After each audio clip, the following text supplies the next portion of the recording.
Hey guys, welcome back to Leela's Tools. Here we are today with another tool haul. This one, almost all of it's from a pawn shop. A couple things from the Habitat for Humanity, and one thing off of Kijiji, which is like a Craigslist here in Canada. So let's get right into it. Look at these beauties. This is a pair of Stanley shears.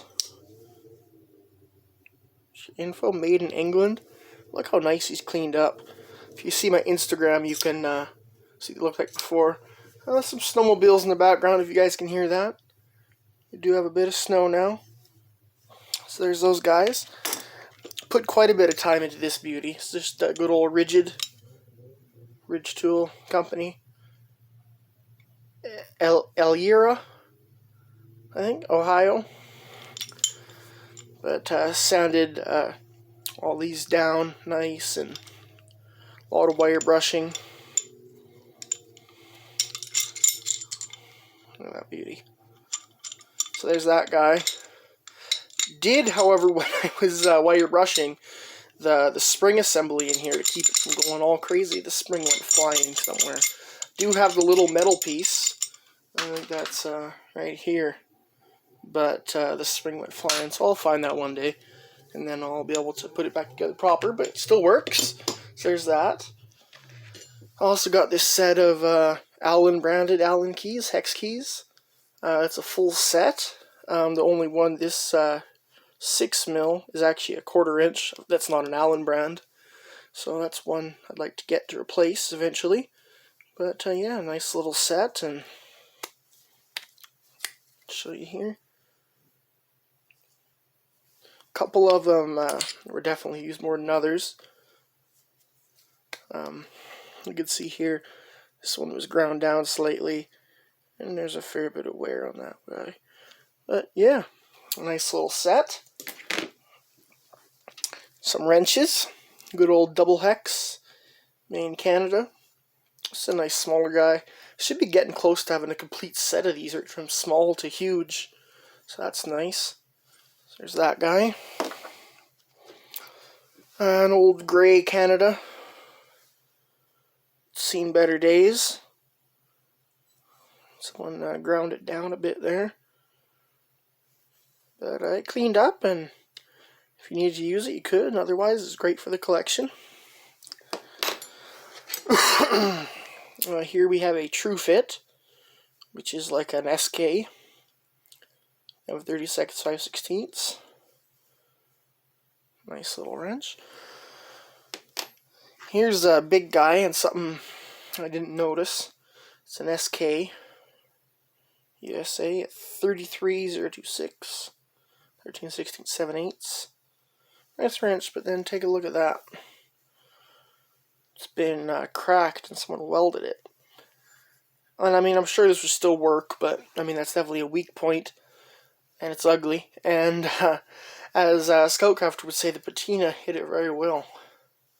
When this was all rusted up and whatnot, and I grabbed it at the pawn shop, I didn't even notice this. So, yeah, there's that guy. Look at this beauty. And it's a little bent here, I need to fix that, but this is a old set of calipers. Look where it's from, guys. Focus there. See that? West Germany. So this is an oldie. It was real nasty. This has been through a lot of work, or it's seen a lot of work over the years, but it still works. And yeah, this is handy to have in the shop. I have a digital pair, but I keep those in the house during the winter because they're batteries and electronics and whatnot. But there we go. Here's one of the stars of the show. This beautiful SK USA ratchet, cleaned up real nice. Have a listen.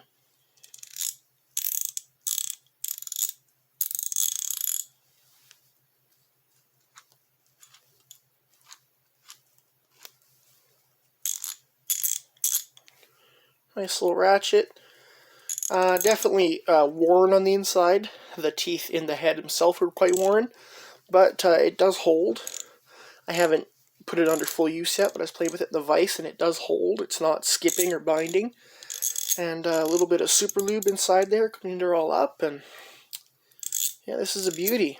I have a couple of half-inch SK ratchets, round head ratchets, but no 3/8. And I have that. The ball detent works well. Nice and strong still. That's always good. So there's that guy.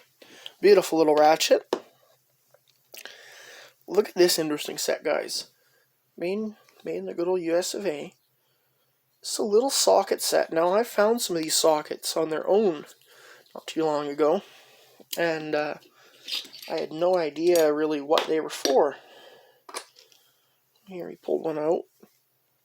This is a 3-8, 3/8. Look at this. It's got this little hex key Allen wrench, and it's got a or is it ball on there, little for a ball detent. You press it on, it just stays right there, and you've got yourself a little miniature, I guess, socket wrench.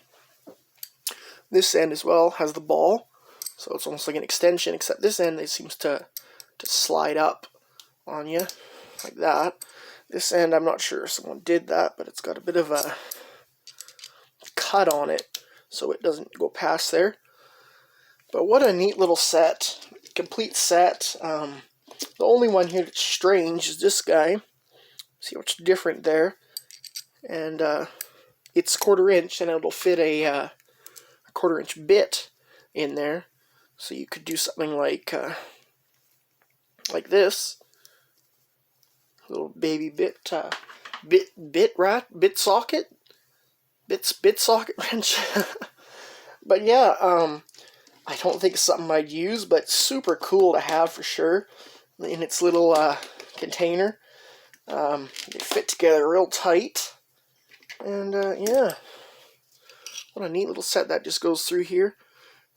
Press it down and come through. They fit in there nice and tight. Yeah, look at that. I like this little set. And a couple of them are been ground on a bit and a bit worn out, but now whenever I see these around, pick them up and I can make a nice, complete, perfect condition set. And yeah. Pardon me, guys. Let's get into something a little bit more interesting, I suppose, real quick. Look at this. Milwaukee M12 Fuel 1/4 inch right angle die grinder protective boot. This is a boot that goes over the head of the M12 right angle die grinder, just to protect it and whatnot. And these go for about $30 to $35, and this was brand new in box like this at the Habitat for Humanity for a good old $2. I just take the prices off the stuff because it kind of drives me insane. But yeah, $2. The same place I just recently picked up the pack out drawers, so I gotta keep going there. So, well, guys, expect an M12 die grinder in the near future. I'll just say that. Let's go over these bearings. So, I think it was the last haul. I got some SKF bearings, but they're actually just races. Now I got some other high-quality bearings. Look at this beefy guy. I noticed on the shelf where these were, there was also some oil seals. So I'm assuming this is out of like a very large engine. Like your, would be your, I'm thinking it would be a crank bearing, but no. Anyway, there's that guy. And then these two Timkins are the same.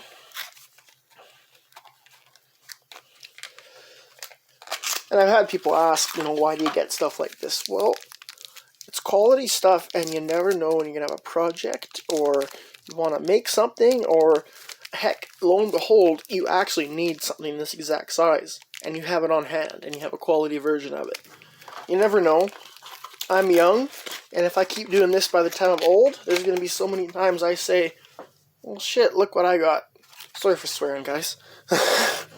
But, I mean, sometimes when you have that situation where you got the exact thing you need, and it's right on the spot, like you're doing something and you're like, oh, I need to replace that bit right there. and you go, oh, let me look in my parts bin, and you find that exact piece, and you're just like, well, snap, look at that. And it just makes your day, makes everything, your job go so much smoother and whatnot.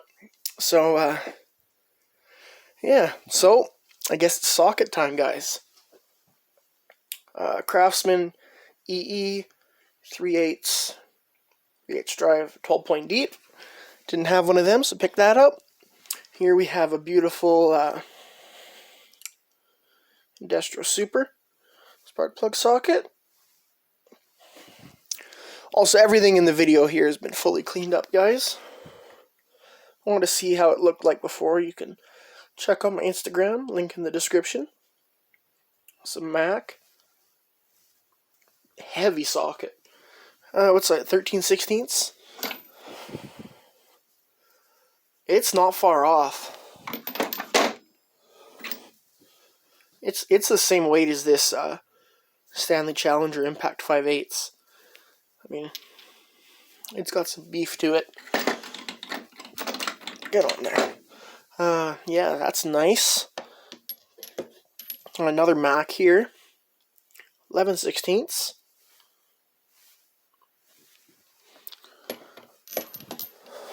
And a Proto, 1.125. A lot of the time these sockets are right caked. You can't even see through them. They're so full of dirt mixed with sand and oil and whatnot. But we clean them up. Sometimes you can see this has been used on an impact at some point. Just file this down, get it nice and smooth. Because not only does it not look nice, you can grab this and all of a sudden nick and catch your finger, and all of a sudden you're bleeding, and for no reason. So, got that guy. We got two lesser quality tools here, but useful nevertheless. These are Maximum brand from the good old Canucky Stand Tire here in Canada.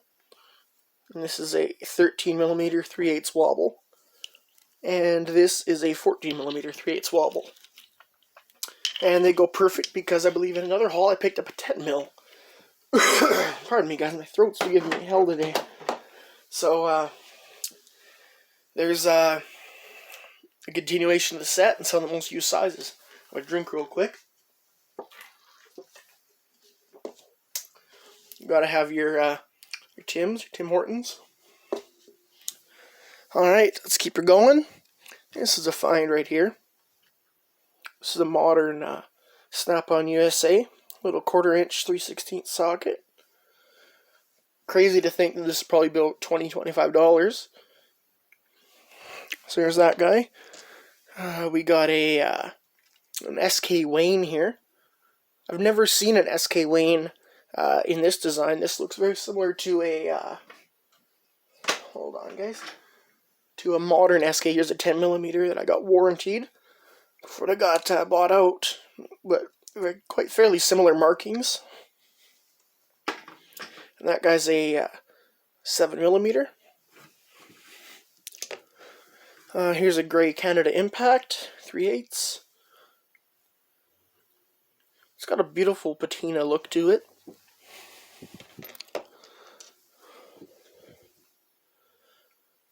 Challenger Proto Canada 9/16. Another Challenger Proto Canada. This is a 17mm. Useful right there. Good old snappy. Oh, sorry guys. Good old snappy snap-on. Made in US of A. 3/8. 12-point. Here's a gray 21/32. Not going to be much of a user, but for the collection, had some deep pitting from the rust that was on it. And it cleaned up alright. This one is like brand new. This is a Challenger Proto, I believe. The glare is just terrible today, guys. Sorry. Say 5/16.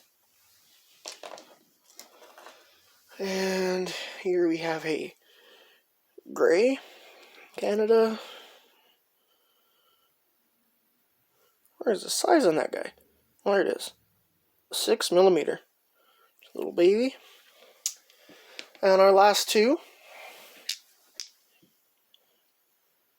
Right USA. Don't see a lot of Right tools here, so this is a find for me. Nice.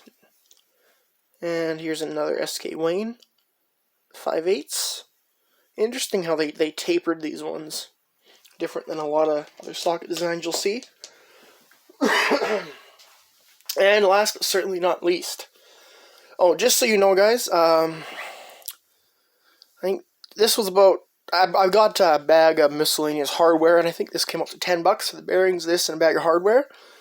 And then all the other hand tools you see here, that cost me about $25. So definitely not as good of a deal as I get doing thrift shops and the Habitat for Humanity. And pawn shops, they just don't give as good of a deal. But still some excellent finds. And this guy right here cost me $80. These retail in Canada on Amazon is about $120. Had this in my tool wish list for a long time.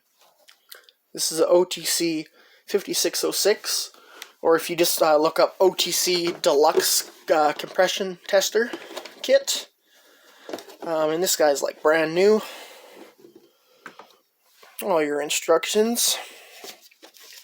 And your protective piece. Oh, look at that, guys. Whew, I wanted this for a long time. You've got all your different adapters. So this is your M14. For whenever I'm doing a Mini Cooper, which is probably never. But BMW probably uses the same as Mini Cooper, so maybe. Teflon there. I'm assuming it's factory. You've got your, oh wow, triple ball bearing. Your seal. There, OTC. Is that, your inner gauge is KPA, outer is PSI, so it goes to 300 PSI. So unless you're doing some sort of insane rocket ship engines, I think you should be fine.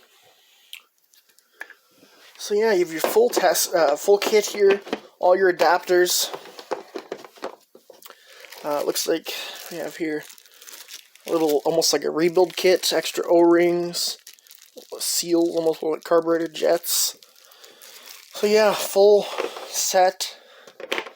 And this is the same kit that I know is rebranded by Matco and Cornwell, possibly Mac, but I think Snap-on might make their own. If not, it's made by OTC as well.